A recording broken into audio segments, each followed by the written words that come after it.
At nabasa po namin yung ilang mga comments doon. Eh dito po, hindi po ako nang lahat. Kung yung ibang tao kilala kami sa hindi tayo pwede, marami na rin tao ngayon ang nakakilala sa The Ones dahil sa awitin Kuya Daniel na alam niya.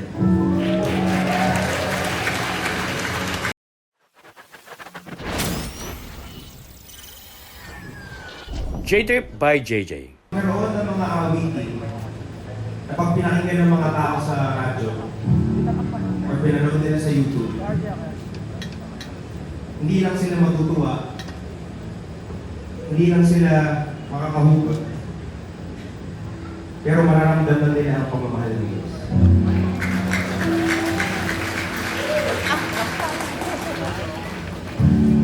At hindi ko po ma-express na mabuti yung pasasalamat ko. Na kami po, simpleng bata. Kami po ay mga simpleng bata lang galing sa Bulacan. Yung iba po sa amin, uhuwi pa ako naman. Kami po ay nabigyan ng pagkakataon na awitin itong sinulan ni Kuya David.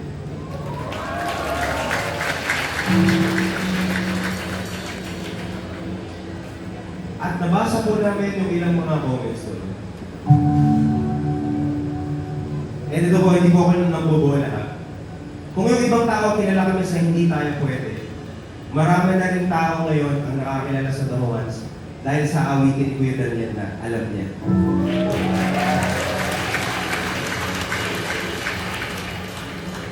Eh Kuya Daniel, kung nakikinig ko ba niya? Wala. Hindi nakita. Since Kuya. Ayan, Kuya. Malayo yung tingin ko. Huwag po kayong titigil. Huwag po kayong titigil.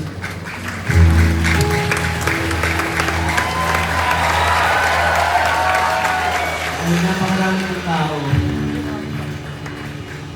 ang natatouch at nababago ng ginagawa niya dito sa bayan natin. Pilipinas. Let's go back. And on behalf of Kuya Daniel who wrote this song, gusto namin sabihin sa inyong lahat. Pag-uwi natin sa bahay at pag tayo mag-isa na lang. Sa mga panahong paramdam niyong walang nakakaintindi sa inyo. Sa mga panahon na kahit kayo mismo hindi niyo maintindihan ang sarili niyo. Sinasabi sa atin, ang awitin na ito, na mayroong nakakaintindi siya. Hindi ka mag-isa. Alam niya at mahal niya.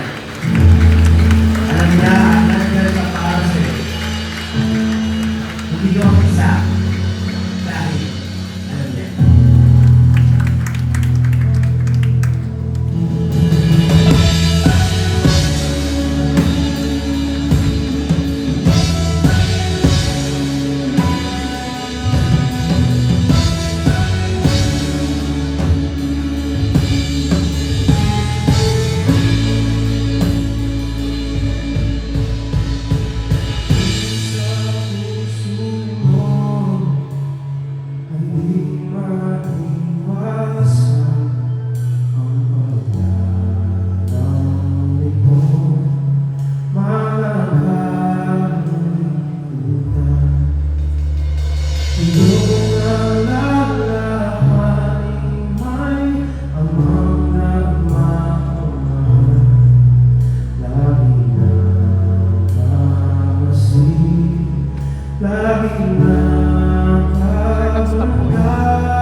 Somebody for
J-Trip by JJ.